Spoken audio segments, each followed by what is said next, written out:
Normal 4-wheel drive വണ്ടിയും professional level 4-wheel drive വണ്ടിയും തമ്മിലുള്ള വ്യത്യാസം എന്താണെന്ന് അതിന്റെ എക്സ്പേർട്സിന്റെ വാക്കുകളിലൂടെ തന്നെ നോക്കാം. ഫസ്റ്റ് ഈ താഴെ ഇരിക്കുന്ന സ്കിഡ് പ്ലേറ്റ് അത് കാരണം without skid plate you will be damaging your radiator and all other essential components engine etcetera. പിന്നെ വേണ്ടത് നമുക്ക് ഫ്ലാഗ് പോൾ ഫിക്സ് ചെയ്യാനുള്ളൊരു പോയിന്റാണ്. കാരണം ഫ്ലാഗ് പോൾ ഇല്ലെങ്കിൽ other convoy members will not be able to see where your vehicle is. And of course, if you want to do higher level suspension, വളരെ useful ആയിട്ടുള്ള ഫാക്ടറാണ്.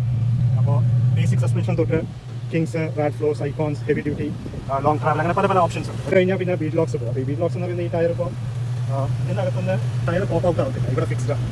അങ്ങനെയാകുമ്പോൾ നമുക്ക് വളരെ ലോ പ്രഷറിൽ ഓടിക്കാം, എഞ്ചിൻ്റെ സ്ട്രെയിൻ കുറച്ച് ഓടിക്കാം. പിന്നെ ബാക്കിയുള്ളത് നമ്മുടെ ഇഷ്ടം പോലെ സ്നോർക്കൽ ഉണ്ട്. ഫോർ എക്സാമ്പിൾ, അപ്പോൾ സാൻഡ് ഇതിനകത്ത് കയറത്തില്ല, ഫിൽറ്ററിനകത്ത് സാൻഡ് കയറില്ല.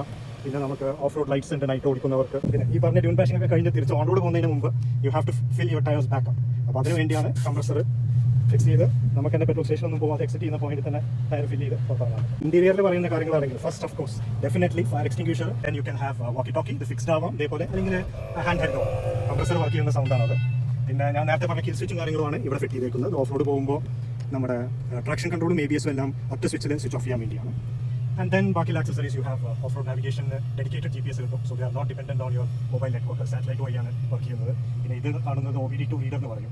ഇത് വെച്ച് നമുക്ക് എഞ്ചിനിൽ എന്തെങ്കിലും ഫോൾട്ട് കോഡോ എഞ്ചിൻ ലൈറ്റ് എല്ലാം വന്നു കഴിഞ്ഞാൽ ചെക്ക് ചെയ്ത് റീസെറ്റ് ചെയ്യാവുന്നതാണ്. And then the usual phone holders, navigation device holders, etc.